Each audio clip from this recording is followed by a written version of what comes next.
host, everybody. Good morning, everybody, on this beautiful day. Thank you so much for being here. We really appreciate your interest. As many of you know, in January of 2018, my office filed a lawsuit against Motel 6. At that time, we had information that Motel 6 unlawfully handed over the private information of more than 9,000 guests across the state to ICE. We now know that Motel 6 unlawfully handed over the private information of more than 80,000 guests across the state of Washington to ICE without a warrant. I'm here today to announce a resolution that will ensure that Motel 6 does not repeat its unlawful conduct at any of its locations nationwide. Motel 6 will also pay the state of Washington $12 million to prevent this case from going to trial. They've also agreed to a number of injunctive terms I'll describe in more detail in a few minutes, and these terms will prevent this from happening again. This resolution holds Motel 6 accountable for its conduct. It guarantees restitution for anyone who is harmed by this conduct and sends a message to anyone else who would unlawfully share private information with ICE or anyone else. First, I want to thank El Centro for hosting this event. I've had the pleasure of being here many times, of course, so it's great to be here and appreciate them opening up the doors for all of us here to make this important announcement. I'm also going to make some introductions of some of the folks who are here with me, including some folks who will be speaking as well. We have 3 other speakers. I'm going to start with my legal team, who's done, as usual, excellent work on this case, to put it very mildly. These are all individuals from the Wing-Luke Civil Rights Division. And so, starting with Colleen Melody, who's the Division Chief of the Wing-Luke Civil Rights Division, 2 of our Assistant Attorneys General, Mitch Reese and Andrea Brennicke, are both here as well. Alma Paletti, our investigator, and Judy St. John, a paralegal in that division, are all here as well. It's been a big investment of time and resources for more than a year to reach this resolution. One thing that was important to me and to the team that we communicated to Motel 6 on more than one occasion was there would be no settlement of this case until we received all the documents that we thought were relevant to determining who knew what and when related to this conduct and the extent of this conduct. And so we have some of that information to share with you here today. I also want to introduce 3 individuals who will also be speaking today. In the order we'll be speaking, I'll be followed by Jorge Barone, Executive Director of the Northwest Immigrant Rights Project, Roxana Neruzzi, Deputy Director of One America, and Jimmy Mata, who's here in his capacity as Vice Chair of Latino Civic Alliance. All 3 of them will also speak, and then we'll take your questions. So first what I want to do is give you an overview of Motel 6's unlawful conduct when it voluntarily handed over the personal, private information of more than 80,000 guests to law enforcement without a warrant or their guests' knowledge or consent. Then I'll share a few examples of specific instances of how Motel 6's unlawful conduct didn't just hurt people but altered their lives in dramatic ways. Then I'll share the details of our $12 million agreement and how we'll ensure that Motel 6 will not release this information in the future. So just a brief overview. Motel 6 employees voluntarily hand over this personal private information for 80,000 guests to ICE without a warrant. And in our investigation, we found that 7 Motel 6 locations in Washington state divulged confidential guest information to ICE from a time period of February 1, 2015 through September 17, 2017. So February 2015 through September of 2017. Motel 6 voluntarily turned over their customers' room numbers, names, guest identification numbers, dates of birth, license plate numbers, and driver's license numbers. So just be clear, they would turn this over for all the guests staying at the Motel 6 at that particular time. So the ICE agent walks in, anyone staying at the Motel 6 at that time, all that information was turned over. The Motel 6 locations were located throughout our state: Bellingham, Seattle, Tacoma. There were 2 locations in the SeaTac area and 2 locations in the Everett area. Over the past 14 months, my team has reviewed corporate records, policies, training materials, and communications. We've interviewed witnesses, taken 9 depositions of employees, managers, and executives within the company. It's been a thorough investigation. We now know that corporate executives were involved in directing employees to share private guest information with law enforcement without requiring a warrant or showing that anyone was in danger. We now know that the company's actions were methodical. They trained their new employees to give out guest information to law enforcement without a warrant. Since these illegal practices have come to light, we now understand that the following executives are no longer working with Motel 6. Their CEO, their president and COO, that's the same individual, the president and COO, the general counsel, and the vice president for safety and security. Those four individuals are no longer with the company. Motel 6 employees in Washington State turned over this personal private information of guests to ICE nearly every day. And according to Motel 6 staff at 3 locations, the agents circled any Latino or Latina sounding names on the guest registry, asked questions about those guests, returned to their vehicles, presumably to run the names through databases.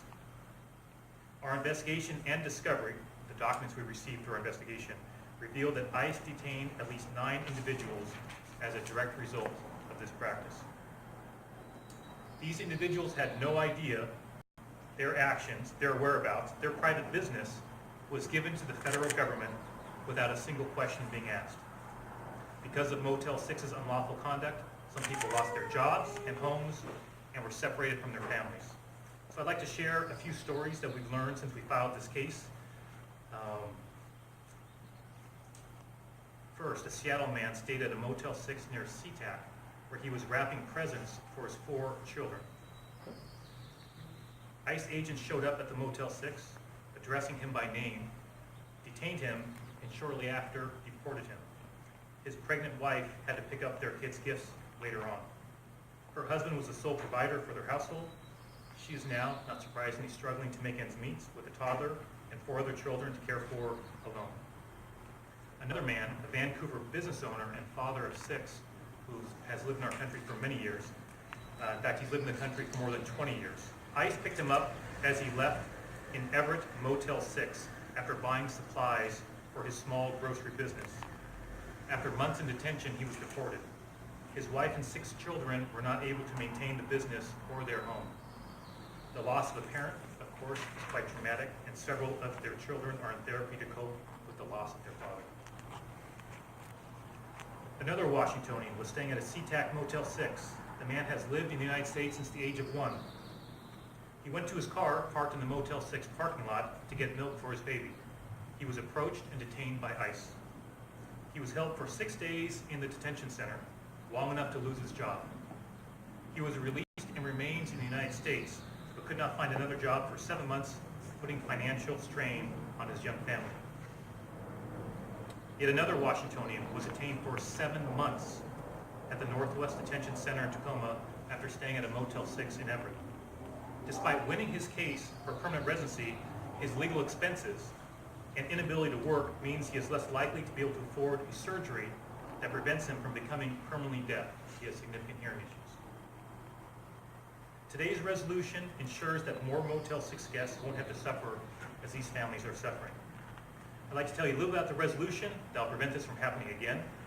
This is a restitution case. What that means is we obviously keep our funds for the lengthy investigation that has taken place that we've expended, but the rest of the funds go to the individuals who've been adversely impacted by these practices. So it's a restitution case.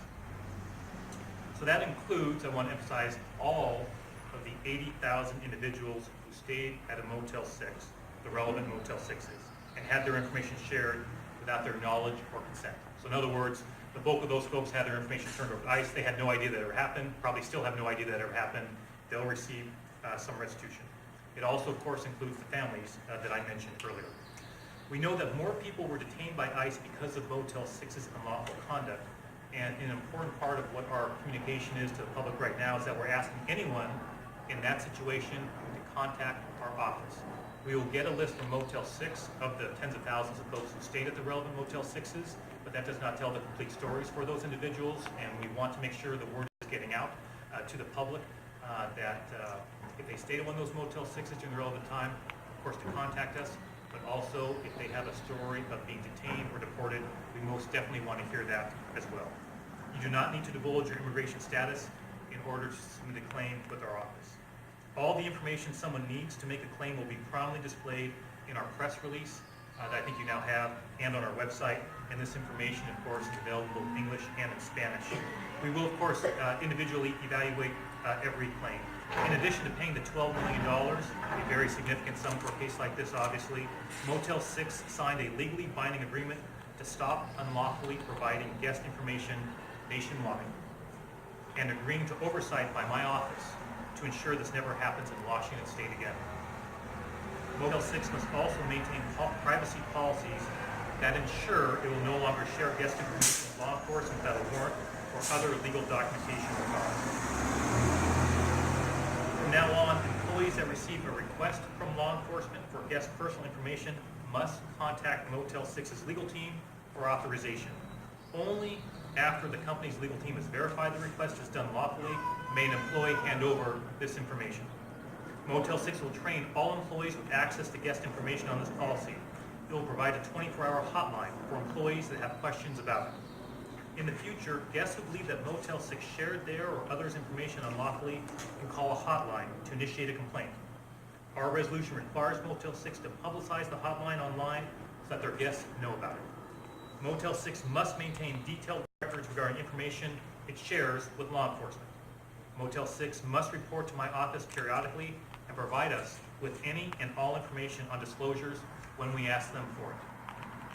We will, state the obvious, be monitoring their compliance with our legally enforceable agreement very closely. So now I'd like to invite Jorge Barone to say a few words. I just want to say Jorge, he's just been such a great partner, really from even before, there you are, even before I became Attorney General. Jorge and I had a chance to, I knew him before, of course, my days in King County Council, but we had a chance to meet him before I became Attorney General, and frankly have conversations about the potential for the AG's office to do more when it comes to the work we do on behalf of all communities in the state of Washington, a sentiment that I agreed with, and he's really helped in many respects shape the work of our office in terms of forming a civil rights division. And a case like this is in no small part due to the influence that Jorge's had in working with me and advising me, and for that I'm very, very grateful, Jorge. My name is Jorge Barone. I'm the Executive Director of Northwest Immigrant Rights Project. We're the largest nonprofit provider of immigration legal services here in the state of Washington. And I really am here, first of all, to commend the work of Attorney General Ferguson and the entire team that is here. I face the same situation that we often get to take the credit for the work of a lot of other great people, so I'm glad that everybody's here with us to recognize the hard work that it took to get us to where we are today. And I think particularly because I think this is a particularly important victory on behalf of all Washington residents and consumers. I think it's just really important to underscore that businesses and other entities operating in our state must ensure that the privacy and dignity of customers is respected. All of us, everybody here in the state, constantly share personal private information with businesses and other entities with the understanding and the expectation that it will be protected and respected.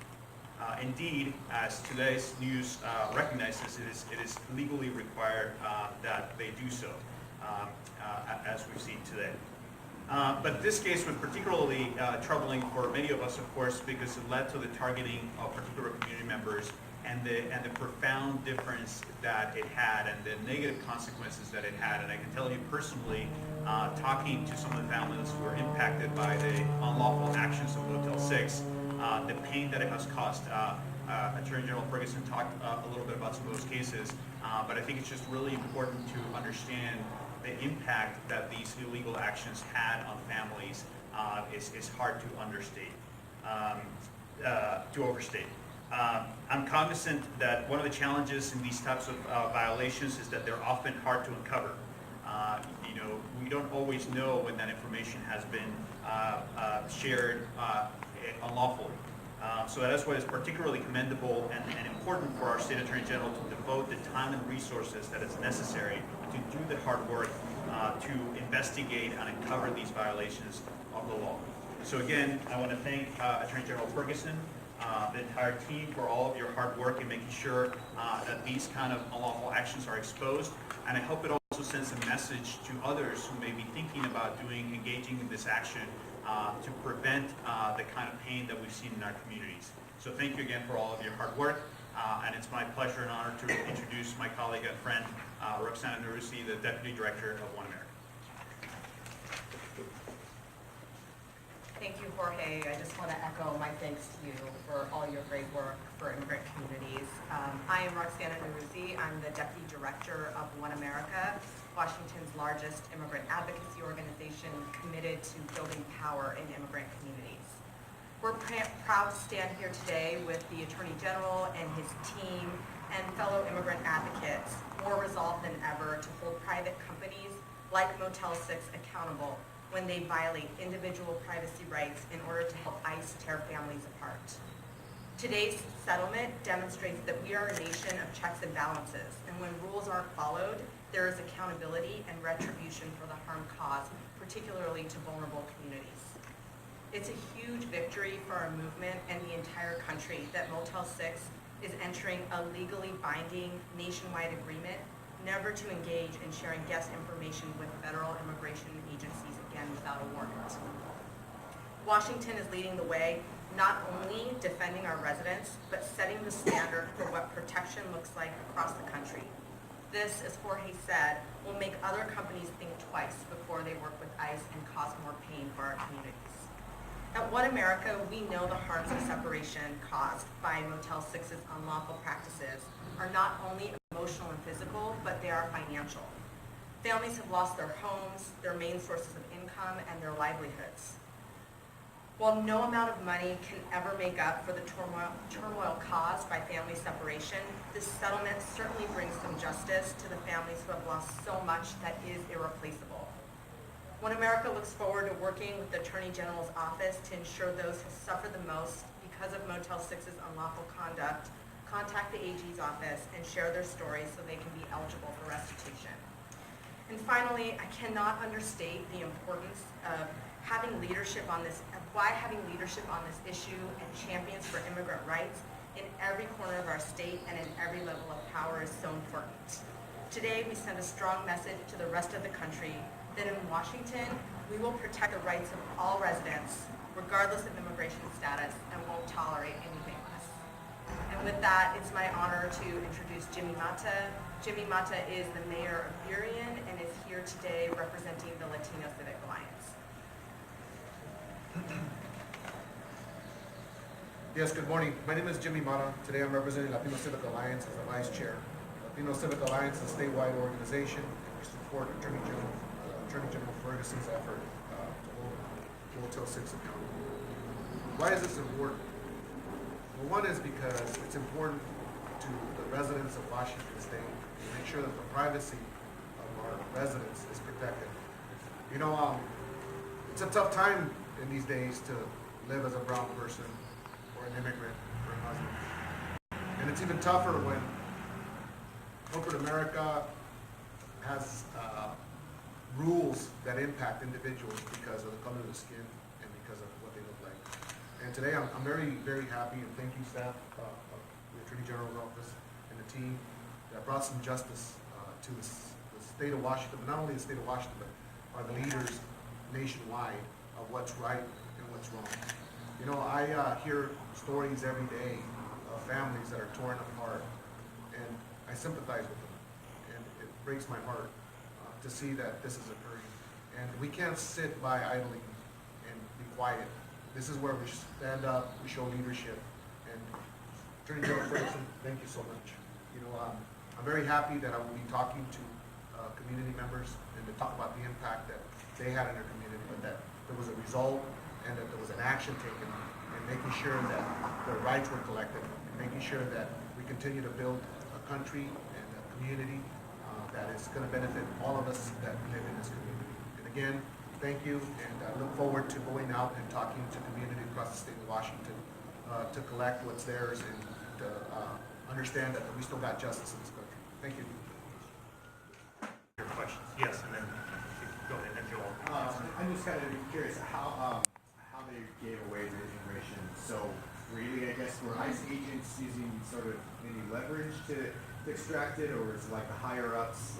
Did they have some sort of political reason that they were just so freely wanting to give away the information? What did you kind of determine as to just how they just gave up the information so freely? Yeah, so the question just is kind of a general question, well, how is it that Motel 6 came to give this information away so freely? I think, to use your words.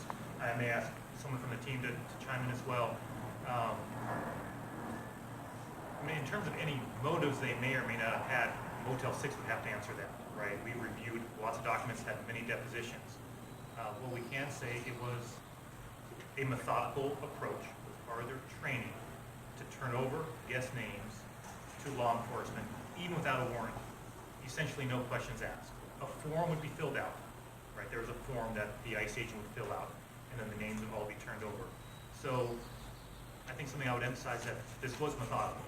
This was carefully considered by Motel 6 as a practice with law enforcement.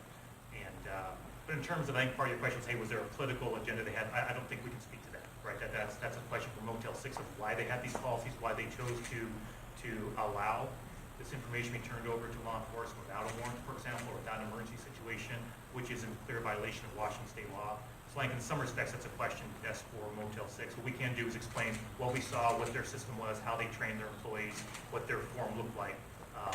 But in some situations, I think I might have mentioned, it was for some of those hotels, it was every single day. I think sometimes twice a day, sometimes twice a day, that ICE agents would come to a Motel 6, they fill out the form, and every guest staying there, all that personal information was turned over. Joe?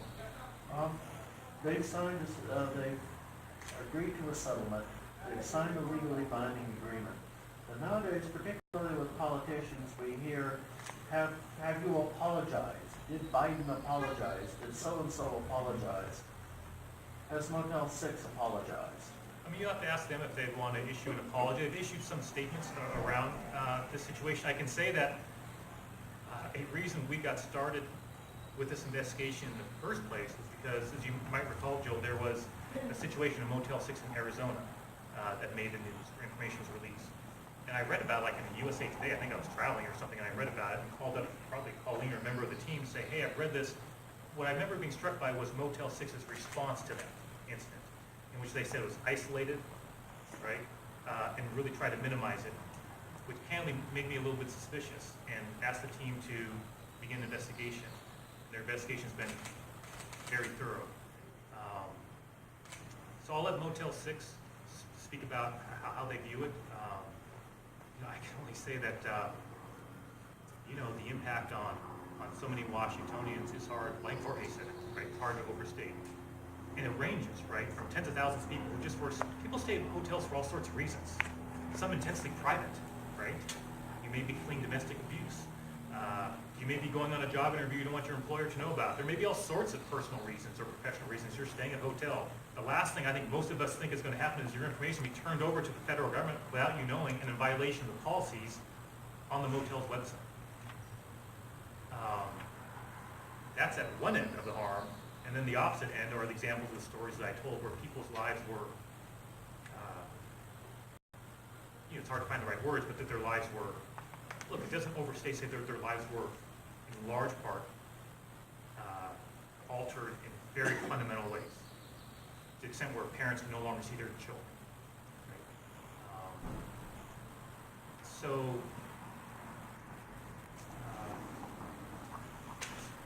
It's, in cases like this, it's, I think one thing I want to emphasize is that the practices of corporations like Motel 6, those policies they put in place can have massive implications for their customers, for the people of this state. And this is a clear case of that. Yes? So since they not only denied it, said it was isolated, but have this policy that is basically the opposite of what they were actually doing, is this not also a clear case of deception on the part of their corporate office? I mean, feel free, Pauline, if you want to jump in. I mean, it's our case was, our legal claims was this was a very deceptive business practice by Motel 6, violating privacy rights of Washingtonians. So that was, I think it's fair to say, a key thrust of what our legal claims were about. And it was important to me that each case is different, obviously, but it was important to me and to the team that we review all relevant documents, take those depositions before entering into settlement. I made that very clear personally to Motel 6. There is no settlement. I'm not going to talk about it until we know exactly what happened, to the extent that we can. And that was important so the community knows, the public knows, hey, here's what was going on. And look, we can't do that in every single case. We have a great team, but there's a limited resource we can do. But this case, because of the harm that was being done, because of the deception, because of the violation of their own internal policies, it seemed to be the type of case that we couldn't simply do a resolution and a payment and call it good. We had to dive very deep into their practice. So the public can see and draw their own conclusions. Just to clarify, so this bonding agreement, is that limited to Motel 6 hotels operating in Washington State? What about those across the country? So I'll have my team just make sure, because we're clear, because some parts are for Washington, and some part, there is a piece that is nationwide, so which member of the team wants to so this is Mitch, who's been involved in the case since the beginning. The provisions of the agreement provide that Motel 6 has to implement policies on a nationwide basis that prohibit them from sharing guest information with any law enforcement without legal process or subpoena, except in certain limited emergent situations. So the policy that they're required to adopt applies nationwide. How do you know that these policies are being enforced? I mean, yeah, you have check-ins, periodic check-ins, but how do you know that they're being enforced not just in Washington, but elsewhere? The agreement has certain provisions of where they have to provide reports on a regular basis, reports of any guest complaints about disclosure of their information. They have to keep thorough records of all disclosures of guest information to law enforcement. And so there are some quite rigorous reporting, record keeping, and compliance requirements that they're provided or required to provide to us over a 3-year period, every 6 months. They also have to provide to us within 10 days any complaint that they receive from a guest or consumer about that is concerned about the disclosure of guest information. So this agreement is good for 3 years then? Yes. Okay. And just to add to that, Mitch, correct me if I'm wrong, but if Motel 6 violated any of those terms, for example, that would put them in legal jeopardy with their office. These are terms they must follow legally. And that's not unusual for resolutions we have with civil rights or consumer protection cases where there's injunctive terms that the company must follow.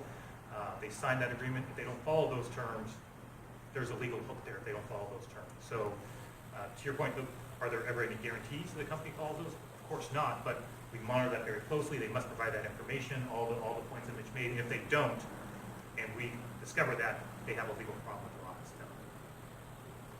Yes. You mentioned 4 individuals let go. Are they national employees or were they within the state? Oh, so let me just repeat that. So the 4 employees, executives of Motel 6 Right. who are no longer with the company, were they state folks or Yeah. national? Those were their national, the CEO, the corporate counsel, the COO, if I recall the title correctly, and the security, with that in front of me, but there's a security position as well, but VP of security, those were all their national folks. Yeah, and those, all I can say about those is, we understand that since these, we want to be precise about this, since these practices came to light, we now understand those 4 individuals are no longer with the company. And Brianna, are there folks on the phone? Is there a? Oh, there's not. Oh, great. Okay, good. So any final, and also I'm going to have a final, folks here want to have a final topic. I may have a final topic before I wrap up. Any final questions? Any final thoughts from either of you? Well, let me just add one thing that we want to emphasize to people who may have been impacted, and I know for a lot of community members who might hear this, who might have been impacted, and particularly if there was immigration enforcement or detention that happened, who may be reluctant to come forward. I do want to emphasize that we think it's important for people to be able to contact the Attorney General's office in the situation to explain what happened. Their information is going to be protected. So we do want people to come forward, and we do want to emphasize that in order to make sure that the restitution is given, that they should contact the office and provide the information about when they stayed, and what happened, and there will not be any questions about immigration status. So I think I want to just reiterate that, because I know for a lot of community members, it may be uncomfortable contacting government, and we appreciate that, and we generally are sending that message, but in this particular situation, this is a situation where we're trying to address a wrong that was made, and so we do want to encourage the community members to contact the Attorney General's office. Is that what that $12 million is going towards, to help with restitution? Thanks for asking that again. So just to make sure I'm very clear, so Motel 6 is paying $12 million, with the exception of the money that we keep for the costs and fees that it took to do this investigation, which is extensive. The remaining funds will go for restitution. So we call that, it's a restitution case. That's where the funds are going. It's not going back to the state of Washington or anywhere else. It's going to these individuals.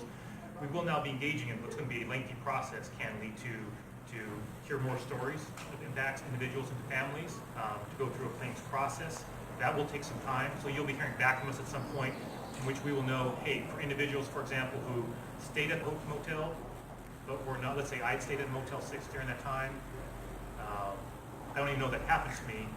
For that group of folks, which is a very large number, there'll be a certain amount of money they're eligible for. For folks who were detained, for example, the 4 stories I mentioned, detained, in some cases detained and deported, the amount they will receive will obviously be a much greater level, to put it mildly, due to the impacts. But no two situations are exactly alike in those situations. Folks who were detained, just from the 4 stories I told you, you can already get a sense of different length of time being detained, whether you're deported, not deported, you get the idea. So we just want to be thoughtful about that process, because it's a little bit different than some of our claims are pretty straightforward what the harm is, and it can be allocated right away. We'll take some time to make sure we do a thoughtful process on that.